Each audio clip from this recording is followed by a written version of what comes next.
आप सबों का स्वागत है शिक्षा वाटिका.in में। आज हम आप लोगों के लिए लेकर आए हैं एक नया व्याकरण से टॉपिक समास।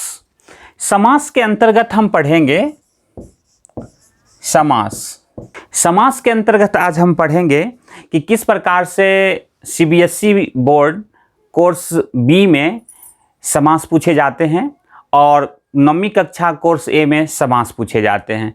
तो दोनों के लिए मैं क्लियर करूंगा। साथ ही साथ जो कॉम्पिटिटिव एग्जामिनेशन देते हैं, जैसे एसएससी हो, सीटेट हो या कोई रेलवे की परीक्षा हो, उसमें भी समास से रिलेटेड प्रश्न जरूर रहते हैं। तो मैं आपसे गुजारिश करूंगा कि आप हमारे वीडियो को अंत तक देखेंगे। समास का प्रश्न आपसे नहीं छूटेगा।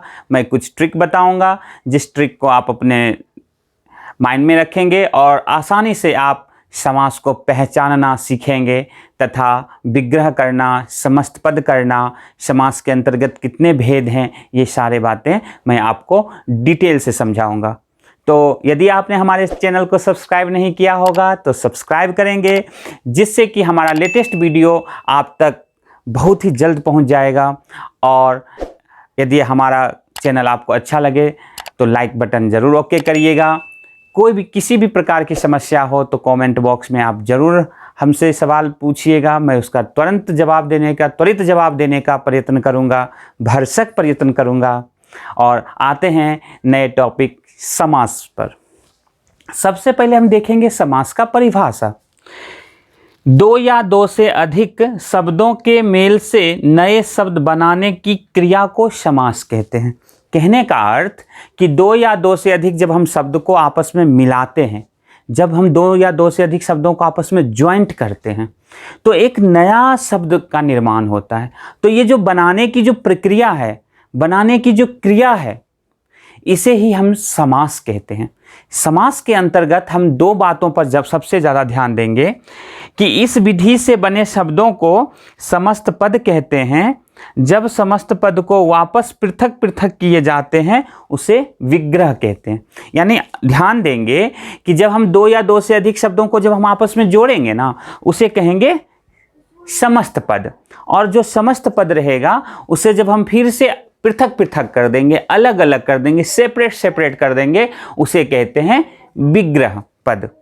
तो अब हम आपको बताएंगे समास के परिभाषा के जस्ट बाद इसके कितने प्रकार हैं, उसके उदाहरण, और समस्त पद से विग्रह पद में हम कैसे बदलते हैं, कैसे पहचानते हैं। देखते हैं आगे की प्रक्रिया।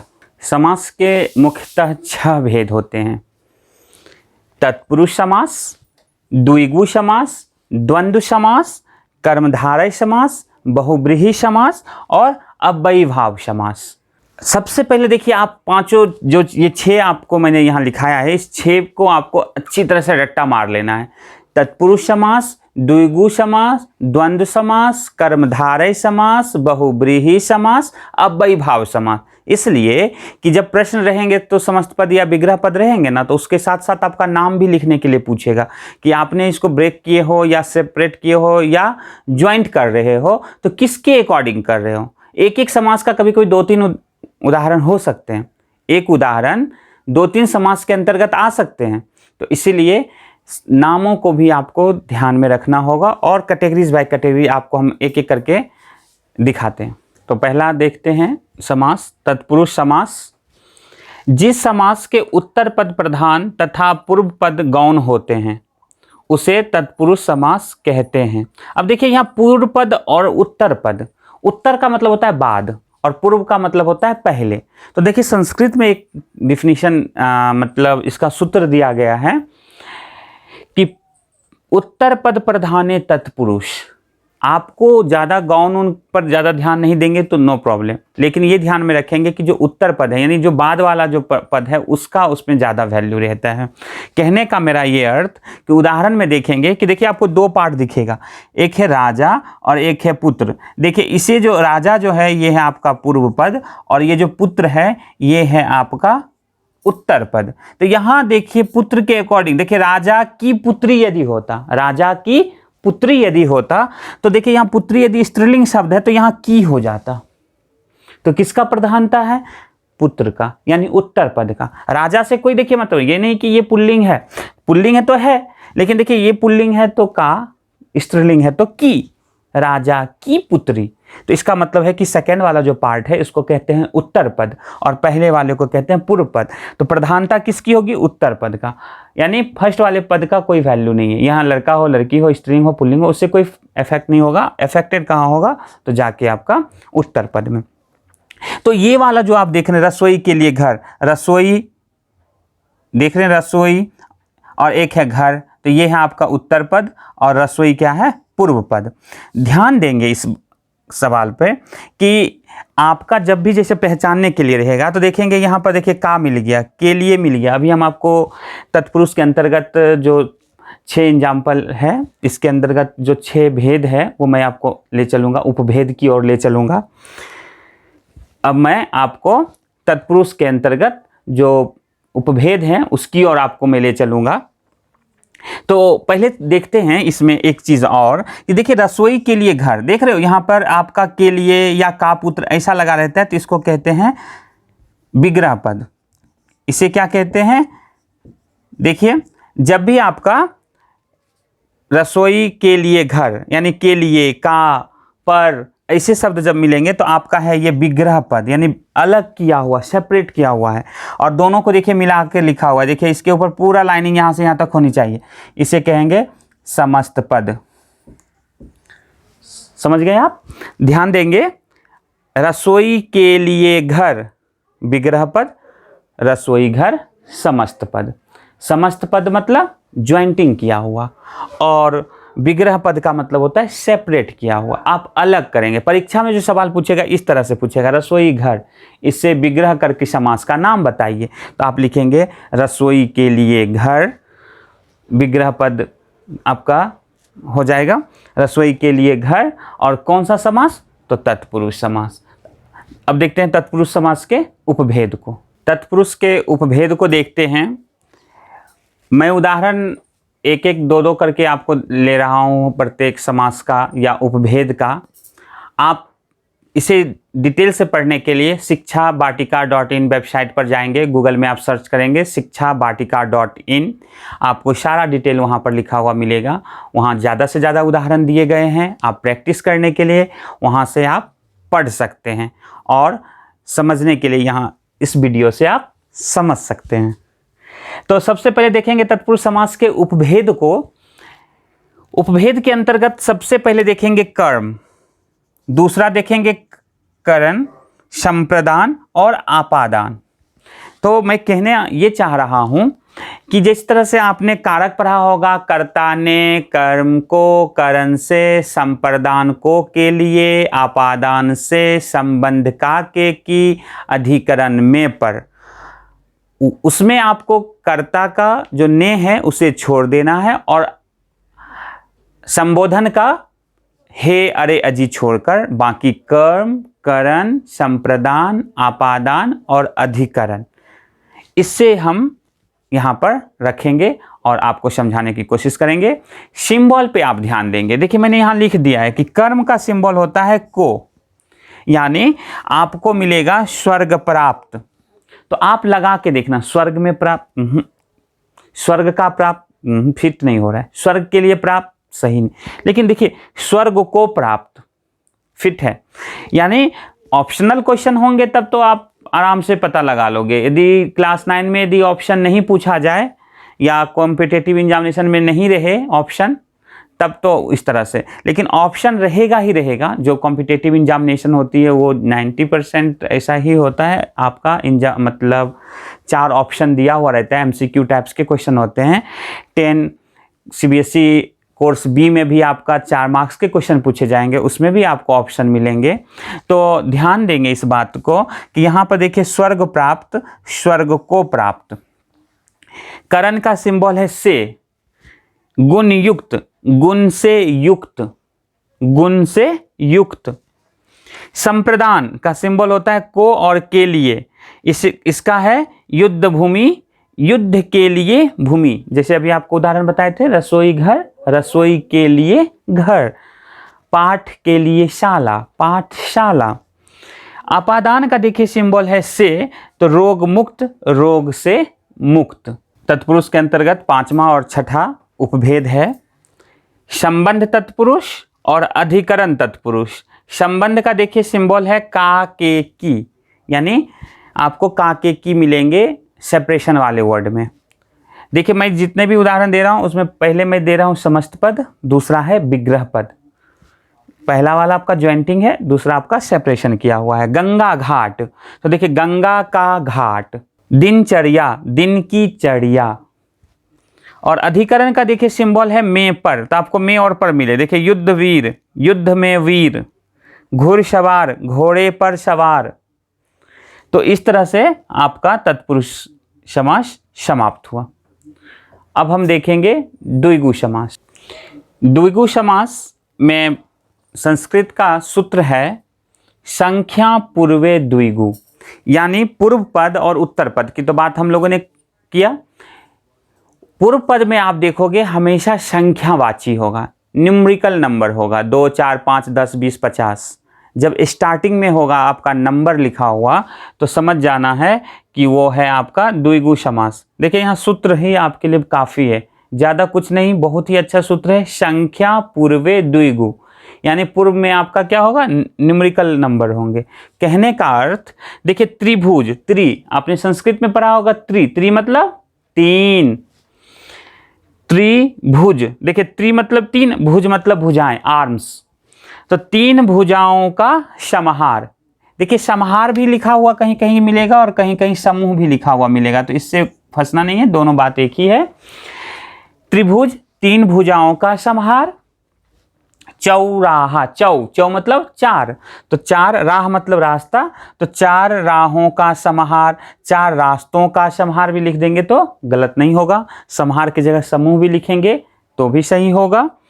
पंचवटी, पंच मतलब 5 और वट वृक्ष है तो 5 वटों का समाहार।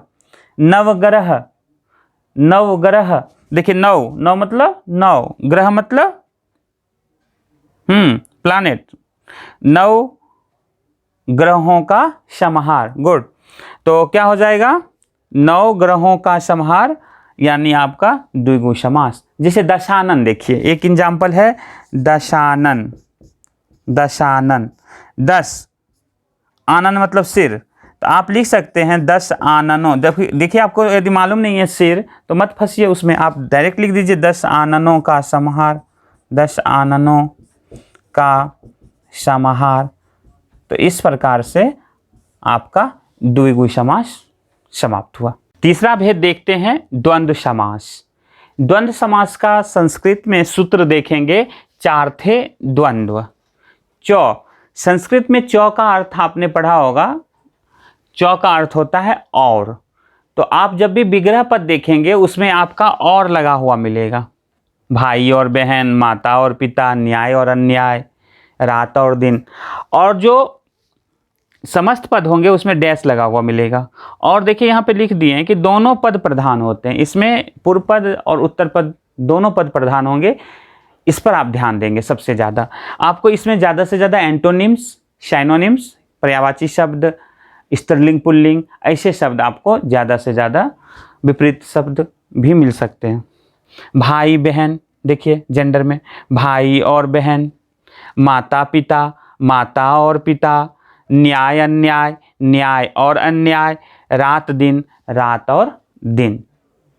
तो इस प्रकार से ये हो गया आपका द्वंद्व समास। तो ध्यान क्या रखना है आपको द्वंद्व समास में, और जैसे ही सेंटेंस में वर्ड में सेपरेशन जब हम कर रहे हैं तो दोनों के बीच में और लगा हुआ आपको मिल गया तो समझ जाना है कि वो द्वंद्व समास का उदाहरण है। चौथे समास के अंतर्गत हम पढ़ेंगे कर्मधारय समास। कर्मधारय समास में क्या आपको देखना है, पूर्व पद और उत्तर पद। पूर्व पद में आपका विशेषण यानी एडजेक्टिव वर्ड रहेंगे, और उत्तर पद में यानी सेकंड वाला जो आपको वर्ड मिलेंगे उसमें वो विशेष्य होगा। विशेष नाउन, किसकी विशेषता बता रहा है। जैसे सुंदर लड़की, तो सुंदर विशेषण है, और लड़की क्या है, लड़की क्या है तो विशेष, लड़की की विशेषता बता रहे हैं। उसी तरह के शब्द आपको मिलेंगे, उदाहरण में देखेंगे। उपमान और उपमेय, तो देखेंगे कि जिससे हम तुलना करेंगे उसको कहेंगे उपमान। और जिसकी तुलना करेंगे उसको कहेंगे उपमेय। ठीक है, उदाहरण में अभी हम दिखाते हैं आपको। तो ये दोनों शब्द आप देखेंगे कि विशेषण विशेष्य है या उपमान उपमेय है। जैसे कहने का अर्थ देखिए, सबसे पहला एग्जाम्पल है नीलकंठ। नील, देखिए नील मतलब नीला, ब्लू, कंठ मत देख रहे हैं थॉट, तो जिसका गर्दन क्या है, नीला है। अब देखिए नीला क्या है आपका, विशेषण है, और कंठ क्या है, विशेष, उस विशेषता बता रहा है कि कंठ कैसी है, तो नीला है। देखिए इसका जब हम विग्रह पद करेंगे तो आपको ध्यान रखना है कि इस तरह के शब्दों में है जो लगाएंगे, नीला है जो कंठ। दूसरा फिर देखिए इसी तरह का पीतांबर, पीत और अंबर, यहाँ पे संधि करिए, संधि किया हुआ है, आपको संधि विच्छेद इसका करिए, पीत और अंबर, दो आपको शब्द मिल रहा है। तो पीत है जो अंबर, यानी अंबर मतलब वस्त्र और पीत मतलब पीला, पीला है जो वस्त्र भी लिख सकते हैं। तो पीत क्या हो गया आपका विशेषण और अंबर हो गया आपका विशेष। दो उदाहरण देखेंगे उपमान और उपमेय का। देखिए घन श्याम, तो देखिए यहाँ पर घन भी आपका नाउन है और श्याम भी नाउन है। दूसरा एग्जाम्पल में कमल भी आपका और नयन भी आपका नाउन है। एक एडजेक्टिव और एक नाउन मिलेगा तो समझ जाइएगा कि कर्मधारय का विशेषण विशेष्य को शो करना है और उसके विग्रह पद में आप लिखेंगे है जो। लेकिन जब दोनों नाउन आ जाएगा, देखिए घन और श्याम दोनों, घन बादल, श्याम लॉर्ड कृष्णा को कहते हैं, तो घन के समान श्याम। तो देखिए इस तरह के जब दोनों नाउन होंगे तो इसका मतलब है कि एक आपका उपमान है, एक आपका उपमेय है। तो जिससे हम तुलना कर रहे हैं, किससे कर रहे हैं, घन से कर रहे हैं श्याम की तुलना, कि श्याम कैसे हैं, तो काले हैं, बादल के जैसा देखने में, श्यामला वर्ण के हैं। तो यहाँ श्याम आपका हो जाएगा उपमेय और घन हो जाएगा आपका उपमान। विग्रह करने में ध्यान देंगे, घन के समान, यानी के समान आपको लगाना है जो कब लगाएंगे, विशेषण विशेष में, और के समान कब लगाएंगे, जब दोनों नाउन हो। कमल नयन, कमल देखिए और नयन देखिए, कमल और नयन, कमल और नयन दोनों नाउन है। तो देखिए कमल के समान नयन, कमल के समान नयन, तो कमल आपका क्या हो जाएगा उपमान, और नयन आँख जो है वो उपमेय। नयन का विशेषता बता रहा है कि नयन कैसा है, तो कमल के जैसा है। तो ध्यान देंगे आप, हमेशा याद रखिएगा, दोनों नाउन होगा तो के समान लगाएंगे, एक एडजेक्टिव होगा और एक नाउन होगा तो आप क्या लगाएंगे, है जो। समझ में आ गई पीयूष, आगे समझ में, ओके गुड। तो पांचवा हम सीखेंगे बहुब्रीहि समास। तो बहुब्रीहि समास में देखेंगे कि संस्कृत में फॉर्मूला बनाया गया है, अन्य पद प्रधान बहुब्रीहि, यानी अन्य पद, यानी जो आपका दिया हुआ गिवन होगा पूर्व पद और उत्तर पद, उसका कोई इंपॉर्टेंस रोल नहीं होगा। अन्य पद यानी कोई थर्ड पार्टी को दिखाने का काम करेगा वो। जैसे कहने का मतलब देखिए दशानन, दशानन तो आपने देखा था वहाँ द्विगु समास में भी, आगे में संख्या है, लेकिन जब आप उसको ब्रेकिंग करोगे इसके अकॉर्डिंग कि दश आनन है जिसका, तो किसका, तो रावण का। तो यानी आप थर्ड पार्टी का जो है आपको ब्रैकेट में लिखना पड़ेगा, या गिवन होगा तब आप बहुब्रीहि समास समझ जाइएगा है वो। तो दश आनन है जिसका रावण। फिर नेक्स्ट देखिए चंद्रशेखर, चंद्र और शेखर दो पार्ट है यहाँ देखिए। चंद्र मीन्स चांद है शिखर पर जिसका, यानी जिसके शिखर पर, जिसके चोटी पर चांद है। तो देखे होंगे लॉर्ड शिवा का स्टेच्यू में आपने उनके चोटी पर चांद बना हुआ रहता है। तो जस्ट यहाँ पर भी थर्ड पार्टी का नाम दे दिया है शिव। तो जब भी आपका ब्रैकेट में तीसरा पद दिया हुआ मिल जाए तो समझ जाना है कि वो बहुब्रीहि है। मुरलीधर, मुरली को धारण करने वाला, मुरली बांसुरी फ्लूट। तो जहाँ पर देखेंगे कि मुरली को धारण करने वाला, यानी आपका ब्रैकेट में क्या दे दिया है, कृष्ण, थर्ड पार्टी दे दिया है, तो समझ जाना है कि ये आपका बहुब्रीहि समास का उदाहरण है। अब अंतिम देखते हैं अव्ययीभाव समास। पूर्व पद अव्यय होगा, यानी पूर्व पद और उत्तर पद में जो पूर्व पद होंगे वो अव्यय होंगे, तो समझ जाना है कि ये अव्ययीभाव समास हैं। जैसे एग्जाम्पल देखिए, प्रतिदिन, दिन दिन, जो यह प्रति वर्ड है ये आपका अव्यय है। तो अव्ययीभाव सीखने से पहले, जानने से पहले आप अव्यय समझिए कि अव्यय होता क्या है, अव्यय होता क्या है। तो देखेंगे कि अव्यय, अव्यय वह अविकारी शब्द है जिसका रूप, लिंग, वचन, कारक नहीं बदलता है। जैसे वह प्रतिदिन खेलता है, वह प्रतिदिन खेलती है। देखिए यहां गौर करिएगा आप, प्रतिदिन, और देखिए प्रतिदिन, देख रहे हैं ना, तो ये क्या आपका एडवर्ब है, प्रतिदिन, तो ये एडवर्ब यानी क्रिया विशेषण। तो देखिए खेलता है, खेलती है, और ये प्रतिदिन पे गौर करिएगा। देखिए खेलता है पता चल रहा है कि ये पुल्लिंग है, खेलती है से पता चल रहा है कि वह स्त्रीलिंग है, लेकिन देखिए प्रतिदिन में कोई चेंजिंग नहीं हुआ। तो जो भी कहने का अर्थ पहले ही बता दिए कि लिंग वचन कारक नहीं बदलता है। तो समझिए कि जो विकारी शब्द और अविकारी शब्द, देखिए विकारी शब्द जो होते हैं संज्ञा, सर्वनाम, विशेषण, क्रिया, noun, pronoun, adjective, verb, and अविकारी शब्द आपके होंगे क्रिया विशेषण, एडवर्ब, समुच्चय बोधक, कंजंक्शन, संबंध बोधक, पोस्टपोजिशन, और विस्मयादि बोधक, इंटरजेक्शन। तो देखिए मैंने यहाँ दो ग्रुप बना के रखा है आपके लिए, विकारी, अविकारी। तो यही अविकारी शब्द ही आपके कहलाते हैं अव्यय। तो कहने का अर्थ मेरा ये कि संज्ञा, सर्वनाम, विशेषण और क्रिया, ये सारे जो होते हैं इसके रूप, लिंग, वचन कारक बदलते हैं। जैसा कि एक सिंपल उदाहरण देखिए, बालक, बालिका, आपने पुल्लिंग को स्त्रीलिंग में बदला, बालक, बालकों, पुल्लिंग एक वचन से आपने बहुवचन में बदला। तो इस प्रकार से देखिए सर्वनाम को किस तरह से चेंजेबल होता है, ये देखिए जरा। सर्वनाम का एक उदाहरण देखिए, मैं, मुझे, चेंज हो रहा है ना। विशेषण देखिए, विशेषण से आप जानते होंगे भाववाचक संज्ञा बदलते हैं ना। विशेषण का एक उदाहरण देखिए, जिस तरह से आप एक विशेषण का एक अच्छा, अच्छाई, चेंजेबल हुआ ना। क्रिया देखिए, क्रिया पढ़ता है, पढ़ती है, पढ़ेगा, अकॉर्डिंग टू टेंस भी आप पढ़ा, पास्ट, फ्यूचर, प्रेजेंट, यानी आप चेंज कर रहे। लेकिन क्रिया विशेषण, adverb, conjunction, postposition and interjection, ये चेंजेबल नहीं होते हैं। क्रिया विशेषण का जैसे उदाहरण एक और देखिए कि वह धीरे धीरे चलता है। तो धीरे धीरे में कोई बदलाव नहीं होगा, वह धीरे धीरे चलती है, मैंने कह दिया। तो धीरे धीरे कांस्टेंट है, ये बदल नहीं रहा है। इसका मतलब है कि ये क्रिया विशेषण का उदाहरण है। समुच्चय बोधक कंजंक्शन देखिए, और, लेकिन, किंतु, परंतु, एंड, बिकॉज, हाउएवर, जिस तरह से आपने इंग्लिश में पढ़ा होगा, बट। तो ये सारे क्या होते हैं आपके कंजंक्शन होते हैं। तो ये क्या करते हैं, दो सेंटेंस में जोड़ने का काम करते हैं। राम और मोहन, सीता और गीता, तो और में कोई बदलाव नहीं हो रहा है ना। संबंध बोधक अव्यय में भी आप यही देखेंगे। पोस्ट पोजीशन में देखिए, इसको आप इंग्लिश में प्रीपोजिशन कहते हैं, लेकिन हिंदी में ये पोस्ट पोजीशन होता है। Preposition, post position. तो आप कहोगे सर आप तो, हम लोग तो इंग्लिश में प्रीपोजिशन पर हैं, आप बार बार पोस्ट पोजीशन बोल रहे हो। जैसे कि आप अंग्रेजी में एक एग्जांपल देखेंगे कि A cat is sitting on the table, on the table. अब देखिए, बिल्ली टेबल पर बैठी है, बैठी है। अब देखिए हिंदी और इंग्लिश में फर्क कहाँ है, दोनों सेंटेंस। देखिए आपने टेबल के स्टार्टिंग में यानी आगे में आपने यूज किया है प्रीपोजिशन, लेकिन हिंदी में देखिए टेबल पर, हमने पर को टेबल के बाद यूज किया, इसीलिए ये इंग्लिश में प्रीपोजिशन, प्री है ना। प्रीपेड मोबाइल और पोस्टपेड मोबाइल आपने सुना होगा, पहले बैलेंस डालिए फिर बातें करिए, प्री।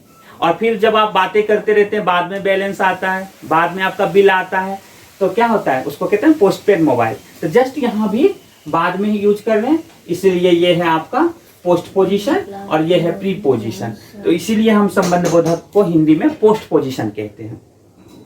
विस्मयादि बोधक में भी यही बात देखेंगे आप। इंटरजेक्शन में भी आप हे, अरे, अजी, जो हम संबोधित वाला वर्ड है, किसी को कॉल करने में, किसी को पुकारने में हम यूज करते हैं, तो ऐसे शब्द अकॉर्डिंग टू जेंडर होता रहता है, लेकिन बदलता नहीं है।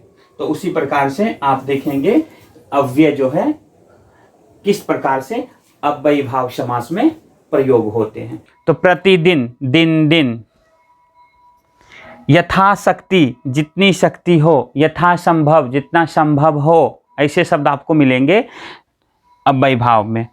आजन्म, जन्म से लेकर।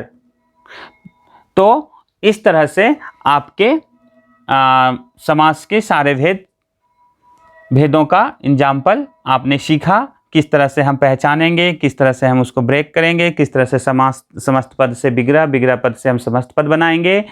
इस वीडियो को आप पूरी रिवाइज करके देखते रहेंगे बार बार, आपको सारा डिटेल से समास समझ में आ जाएगा। और ज़्यादा से ज़्यादा सीखने के लिए आप हमारे ब्लॉग शिक्षावाटिका.in पे ज़रूर जाएंगे। और यदि आपने हमारे चैनल को सब्सक्राइब नहीं किया होगा तो ज़रूर सब्सक्राइब करेंगे, जिससे लेटेस्ट वीडियो आप तक पहुंचता रहेगा। और फिर मैं आपके लिए अगली कड़ी में समाज से रिलेटेड MCQ का वीडियो लेकर आऊँगा। धन्यवाद।